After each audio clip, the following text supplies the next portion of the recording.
Hi, and welcome to Stories of the Saints. On January 25th, we celebrate the feast day of the conversion of St. Paul the Apostle. Before his conversion, Saul was complicit in the martyrdom of the first deacon and of the early church. He became even more vicious towards early Christians. He had responded to the murderous threats against the believers and sought to bring them back in chains. He set off on a journey to Damascus in hot pursuit of the early Christians. But the risen Lord had other plans for Saul. On a journey to Damascus, a light from the sky suddenly flashed around him. He fell to the ground and heard a voice saying to him, "Saul, Saul, why are you persecuting me?" He said, "Who are you, sir?" The reply came, "I am Jesus, whom you are persecuting." Saul heard Jesus asked him that probing question which changed his life forever. "Why do you persecute me?" As far as we can tell through either biblical evidence, Saul had never even met Jesus, at least during his earthly ministry. Yet because Jesus, the head, is separately joined to his church, he was being persecuted by Saul. When the disciples were being persecuted by Saul, they were members of his body. In this encounter, Saul became a witness to the resurrection, a prerequisite to being an apostle. This experience opened up for him a life filled with responding to the continual invitation of Jesus Christ. It became the framework for continuing conversions and the driving force behind the apostolic mission to spread the gospel and plant the church throughout the known world. The man who had once persecuted the way became the apostle who walked with Jesus along that way and invited so many others to join him. Before they were called Christians in Antioch, they were often referred to as the Way. Paul, prior to his encounter with the risen Lord on the road to Damascus, speaks of having persecuted this way. The expression the Way reveals a profoundly important aspect of the self-understanding of the early Christians.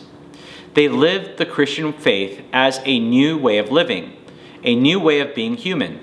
They saw their lives as being lived in Christ, joined to Jesus and with one another. For the sake of the world, their Christianity was not about me and Jesus, but me in Jesus.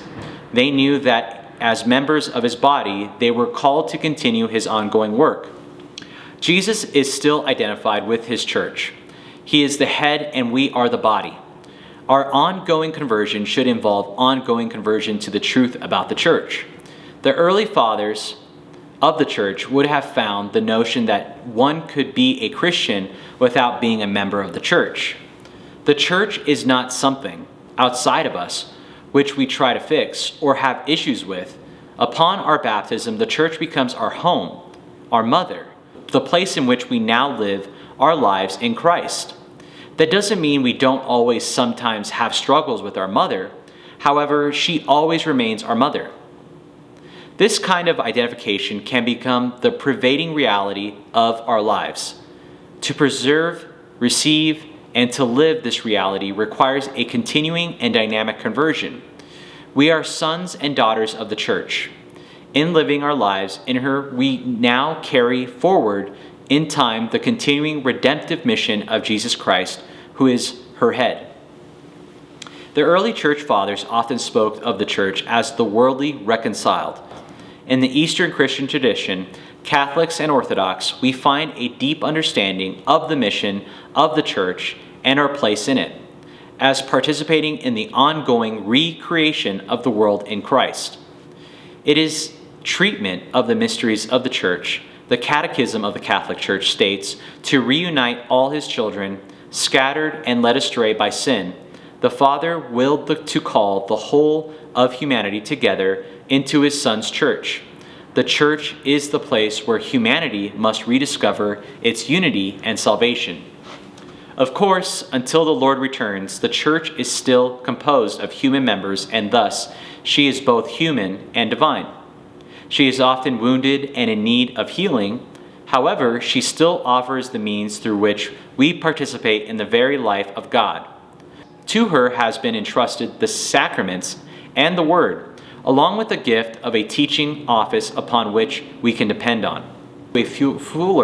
Prayer is the path to fuller encounters with the risen Lord. In that encountering, we change. Like St. Paul, this kind of real, tangible experience of living in the heart of the church for the sake of the world can become our daily experience. For that to happen, we need to pray. And let's ask the risen Lord who spoke to Saul to open our eyes to see him and our ears to hear his voice. St. Paul's conversion can become our own. Jesus and the church are inseparable. If you like this video about St. Paul, please press the like button. And if you'd like to learn more about the saints, please feel free to subscribe to our YouTube channel. Now, if you want to become a premium member and watch cinematic movies about the saints, all you have to do is go to thechristianchannel.com and support us by subscribing to our yearly streaming service on your smart TV. Thank you for watching, and God bless.